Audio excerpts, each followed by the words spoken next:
Where does Tai Felton fit into the high-flying, downfield, aggressive Kevin O'Connell offense? That and all the rest of your questions on the Locked On Vikings podcast.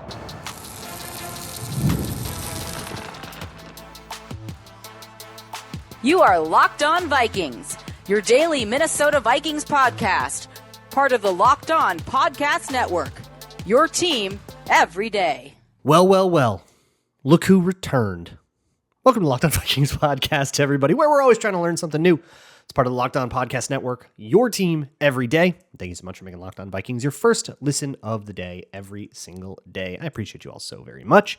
Today is Townhall Tuesday. That means I'm answering your questions as posed to me via the Google form in the show notes. You can find it in the show notes or YouTube description to any podcast episode.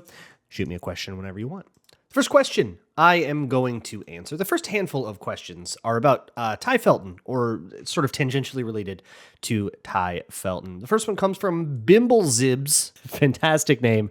You sound like a fatal and highly contagious pandemic ravaging through the world of Smurfs. Bimblezibs asks, with the drafting of Tai Felton, I've come to question why we haven't drafted or signed any bigger body, stronger against press and taller wide receivers. Do you think there's a tactical reason the KOC offense doesn't and hasn't really featured any? Could it benefit from having one? Look, Justin Jefferson doesn't play like a huge receiver, right? Like, he doesn't like muscle his way through contact in the way that like Jamar Chase does. It's just not his style. He's a lot more finessey, a lot more, around, not through. And that's fine. That's for him. And then, of course, Jordan Addison is a little smaller.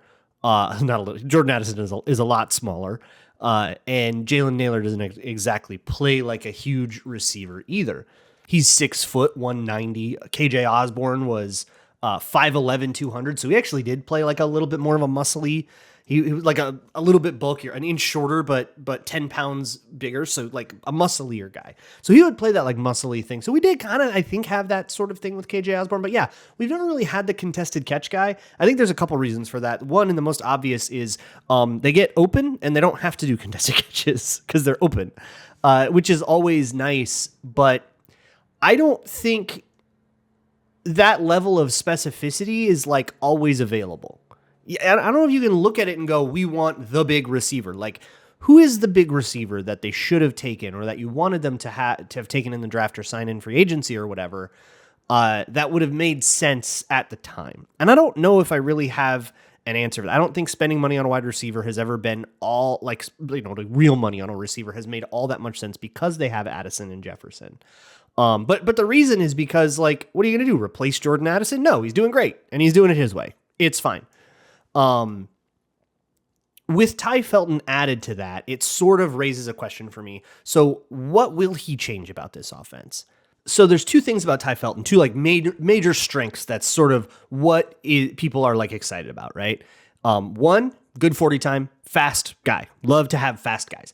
Two, dynamic with the ball in his hands. A lot of plays with that, and that's why people want to maybe try him as like a returner too. But a lot of plays, get the ball in hand, make a guy miss, do cool stuff after the catch, right? So like an after catch guy is a thing that the Vikings seem like they have wanted this year. They bring in Rondale Moore, they draft Tai Felton, and like call that a competition for Mr. Bubble Screen, right?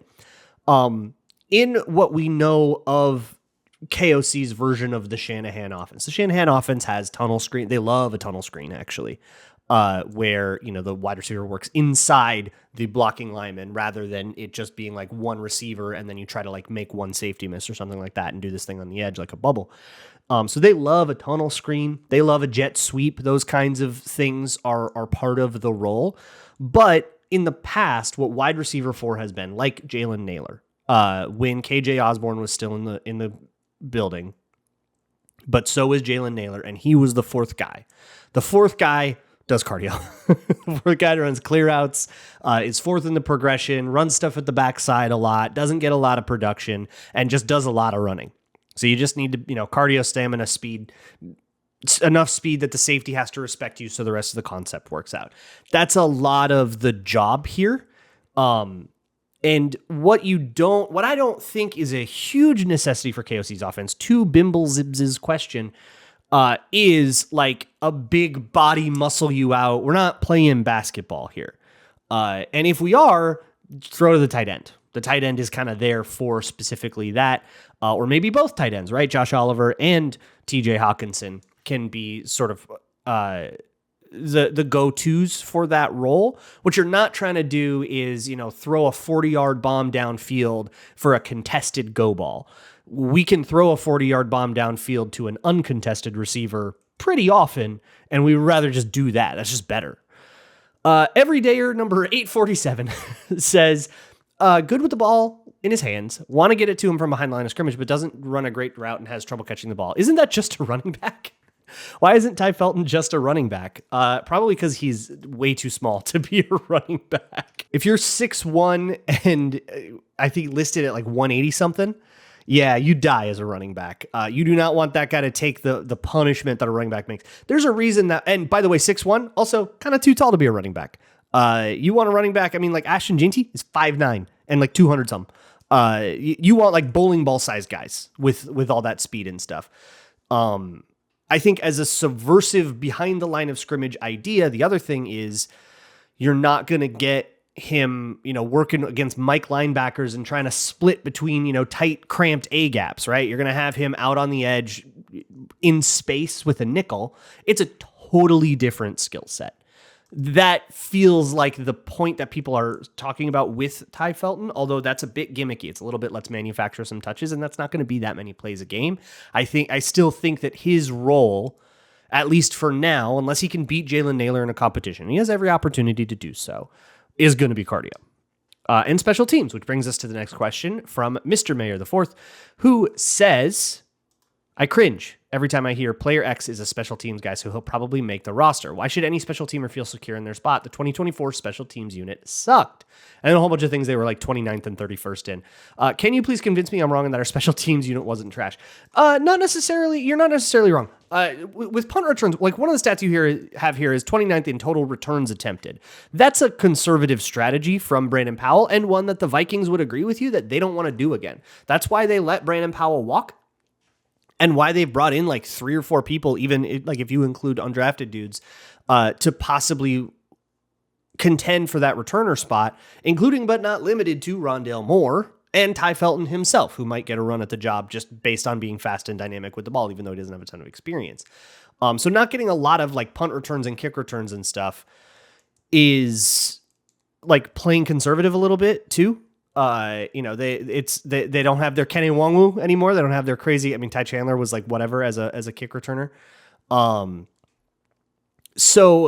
But if you want to change that, we're kind of ships in the night here. Like, I think, yeah, we want to improve that. And I think actually a lot of their offseason moves were aimed at getting better special teamers in the building because it's pretty cheap to do that. So they put some effort in. Great. We'll see if it works. But when I talk about like special teams makes the team, that's how every team from 1st to 31st special teams, everybody fills out their roster that way. If you have, 2 guys that are going to be the 6th cornerback in your roster, and you can keep one of them for that 6th spot, the guy that gets active on game day because he contributes on your special teams is going to win the job, even if he's a little bit worse of a corner, because cornerback 6 is never going to hit the field. So picking a slightly better corner is not going to have nearly as much impact on your team as picking the better special teamer who will see the field every single game a few times, right? Najee Thompson never saw the field from scrimmage, or like Marcus Sherrills, right, is always the example here. He almost never saw the field from scrimmage. He got in a couple of like times over like a 10-year career, but he was a returner. He did his thing. Somebody like Ty Chandler took a carry in how many games, right? Like not that many, but he was always dressed because of special teams. And that is going to give him a leg up on whatever other running back 3 had, 100th of a second faster 40 time, but isn't as good on the kickoff. So you want to make that decision and in a way that like gets that person on the field, and you don't like, you only can stash so many healthy scratches. Somebody's got to actually play those roles. So it will influence who makes the team. And it doesn't really matter if that special teams unit ends up good or not. That is still going to be the case. Oofta 22 says, I still hear other reporters say J.J. McCarthy had an ACL tear and multiple surgeries. Is that narrative just too strong, or are other NFL reporters just lazy? So, yeah, I think Adam Schefter really screwed the pooch there. Adam Schefter said on shows a bunch of times, and he wasn't saying like, hey, this meniscus injury was actually an ACL. Here's my report about it. He was just misspeaking. It was very clear. He was saying, oh, here's the Vikings situation. And then you got McCarthy coming off that ACL and blah, blah, blah. And it's just knee injury ACL. And it just came out of his head. You can tell that that wasn't him reporting. He's now is calling it a meniscus, by the way. He was just wrong. Adam Schefter was just wrong.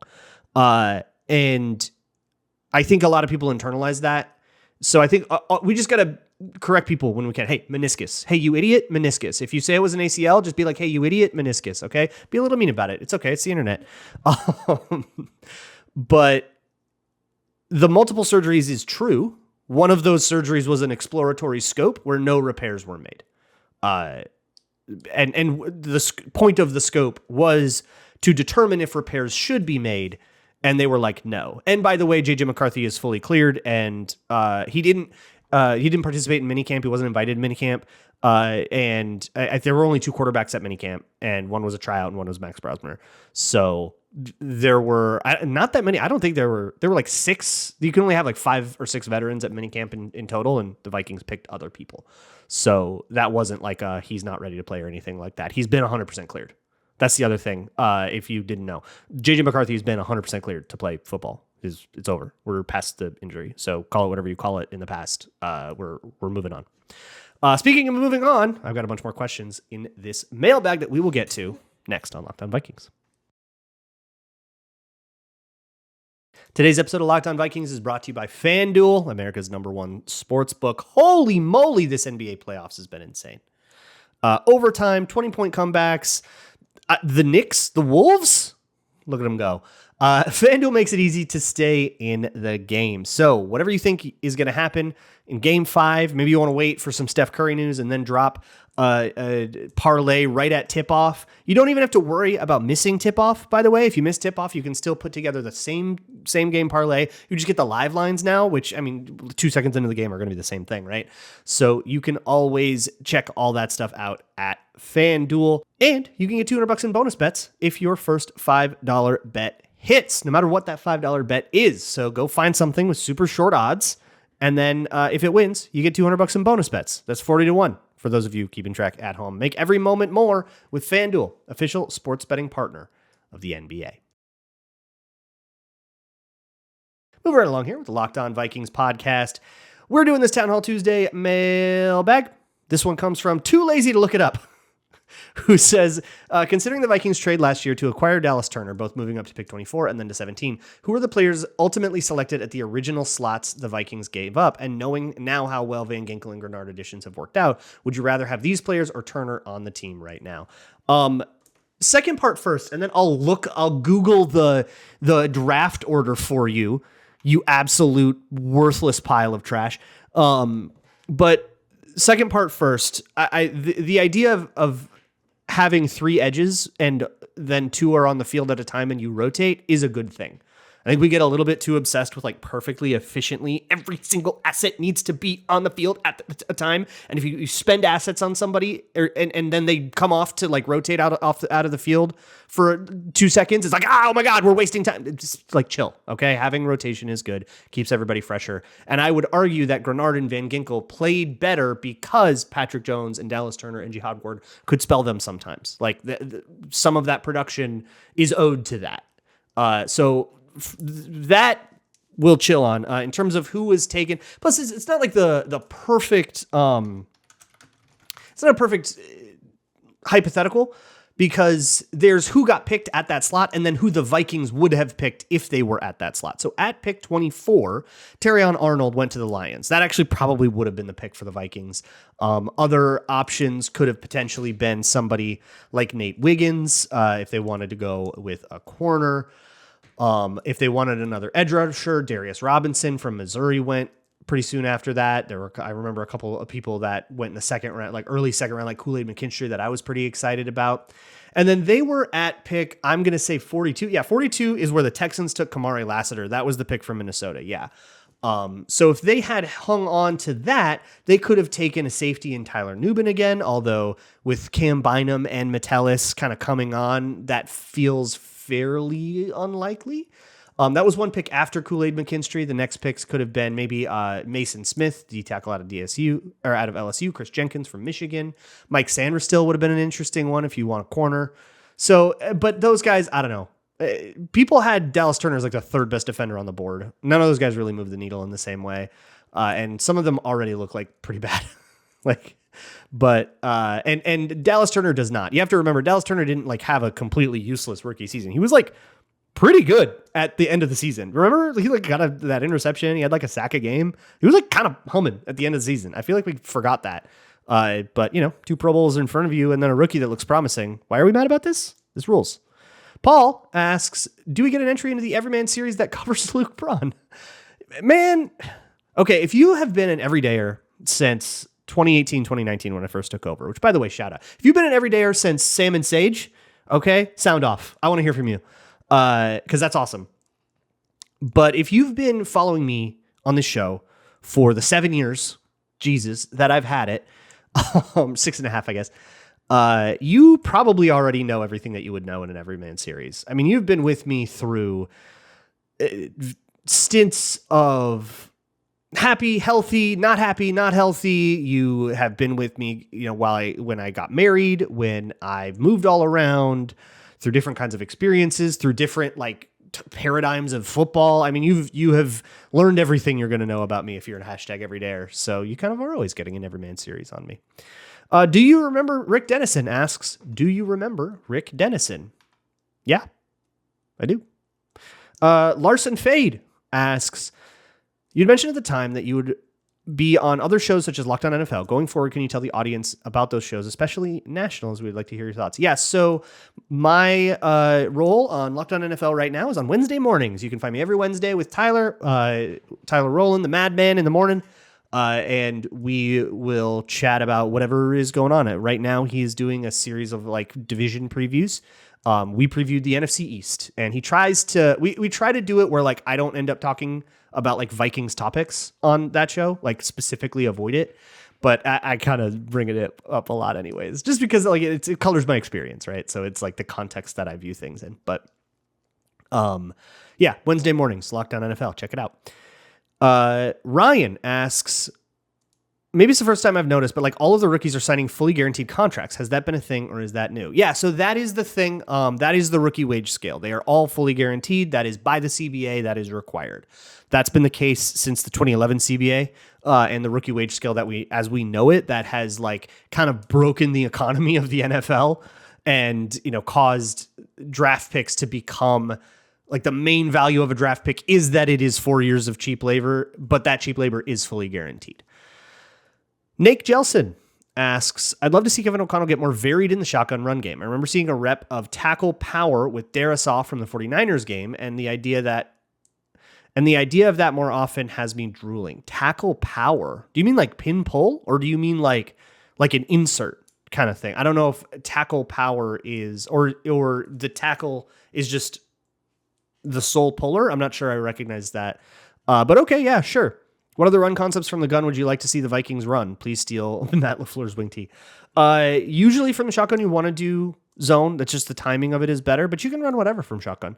As long as you can execute it and you have the timing right, the sky's the limit. Go ahead, go crazy. I will say I don't love it as much because the running back's footwork, I mean, you have to like stop. It's like harder to get a running start versus, you know, a straight up and down run. That running back can get a running start, get the ball. That's why Adrian Peterson hated to run out of shotgun.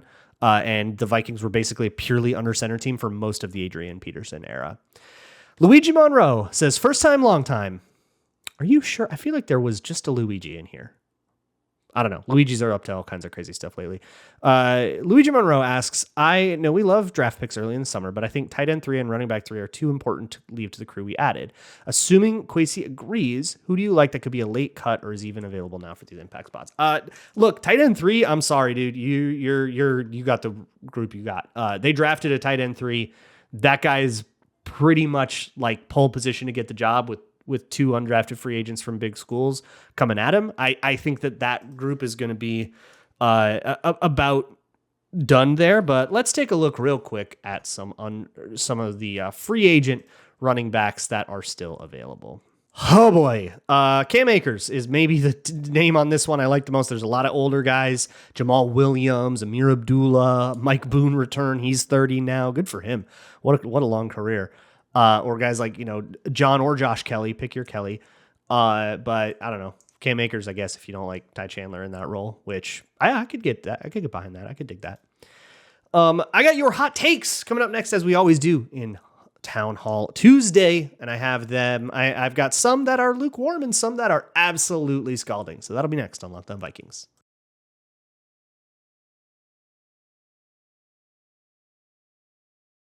It's hot take time here on the Locked On Vikings podcast. The first hot take, as you have submitted to me, comes from Scoliosis, who says undrafted cornerbacks will play more snaps at corner than drafted cornerbacks for this season, and it will be on merit. I love that. I love that you're not taking the easy way out and allowing yourself to win based on injury. So here are those undrafted guys. By the way, a couple of additional Vikings were added on the heels of minicamp. They did add a couple of additional free agents. Those guys are Matt Harmon, a linebacker out of Kent State and also a fantasy podcaster for Yahoo, and Morgan State defensive lineman Elijah Williams.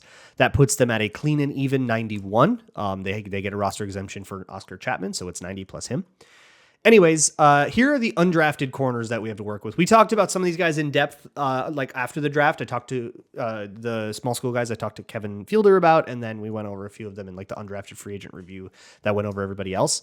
But we've got, so undrafted rookies, Keenan Garber, Ambry Thomas is one from last year, Zamiah Vaughn, and that's it. So good luck to those guys playing more snaps than Mekhi Blackman, Byron Murphy, and even just beating out guys like Dwight McGlothern or whoever, not to mention like the Isaiah Rodgerses of it all. So good luck to you on that take.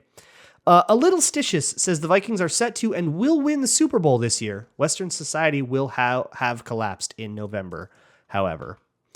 Not this November, I don't think, but I think it might be on November. Blimby, let's move right past that, says, I can't remember which college it was, but one of you guys referred to the players getting taxed on their draft position because of the scheme they ran manufacturing their production more than talent. I feel like the Vikings, with the reigning coach of the year on one side and Flores and all his beautiful madness in the other, the players aren't going to get the credit they deserve. Oh, man, that does happen a little bit. I think the biggest example of this is actually on the staff is the credit that like an OC gets. Like Wes Phillips is absolutely has his part. It's just not publicly known what is delegated to him and what Kevin O'Connell does himself. So we all just kind of assign every single ounce of the credit to Kevin O'Connell. But like Wes Phillips does a job all day, every day. Like he has stuff that he does. We just don't know what it is specifically. As for the players, yeah, I think this kind of happened with Sam Darnold, right? Sam Darnold gets in, and I think it was reflected monetarily. I mean, you have the season he had, like 4,500 yards, 14 wins. If there aren't genuine reasons to like disbelieve it, like his career leading up to that, like, well, he had Kevin O'Connell and Justin Jefferson and TJ Hockenson to throw to, all those caveats sunk his value quite a bit. And then he ends up getting a Baker Mayfield deal instead of something bigger. Not even like more like a Geno Smith Seahawks deal, but cap inflated. So I think that does kind of happen. I don't know what draft players you're talking about though, Blimby. For me, I was talking a little bit about Tennessee and like Omar Norman Lott, where there was some production and defensive line in college in general. Production is not a very good indicator at all of like future success, specifically because of how things are schemed to attack weaker college offensive lines and how that won't translate. And what does translate is a little bit more under the hood. But I don't know from this draft who I would say that about. The guy I'm like a hater for, which is Tai Felton. That's not really my point on him at all. Big Fella Base, BFB, says in a series of events that lead every team to not just be better, but become juggernauts, the entire NFC North will make the playoffs and will all have at least 10 wins. And in the shock of the century, the Vikings will claim the 1 seed over the Commanders. Sure, man. Cook. Bronson has the exact opposite hot take. The NFC North had a weak non-division schedule last season, and the records were inflated. As a group, the division will take a step or more backwards in 2025, over under 1.5 playoff teams from the division. Well, that part's a question. But for your take, I would have to say that, yeah, they only bring one, and it's the 4 seed, right? Like, for that to work, is that everybody takes a step backwards. Whoever wins the division makes the playoffs as the 4 seed, and then everybody else misses the playoffs. That would be a lot. That's a lot of regression for Detroit, Minnesota, and Green Bay in particular, and then Chicago just not taking the step forward and missing the playoffs again. But boy, yeah, that's... I think, Bronson, I think you have a point that, like, okay, the AFC South was bad. Now, part of the reason they were bad is that they had games against Minnesota, Detroit, and Green Bay that they all lost. But, like, yeah, it's a bit of a chicken and egg thing. Like, a good team played a bad team and the good team won a whole bunch of times. It's definitely harder this time. I mean, the schedule's coming out on Wednesday, by the way. Have a little special something cooked up for that. So you're going to want to watch that one on YouTube if you're an audio listener. The Thursday show where we do we'll do a schedule breakdown from the Wednesday release. You're going to want visuals there. Okay. I'll leave it there. And then the final hot take that I have comes from Cowboys Stats and Graphics. Cowboys Stats and Graphics says, lend me the strength to uphold my Seaboy King's oath, though it comes at great personal cost. Give me the courage to repent when I stray from the path. Cleanse my heart and the strain of doubt. Amen. Amen. Unity. I'm not going to explain any of that to you. I'll see you all tomorrow. And as always, Skol.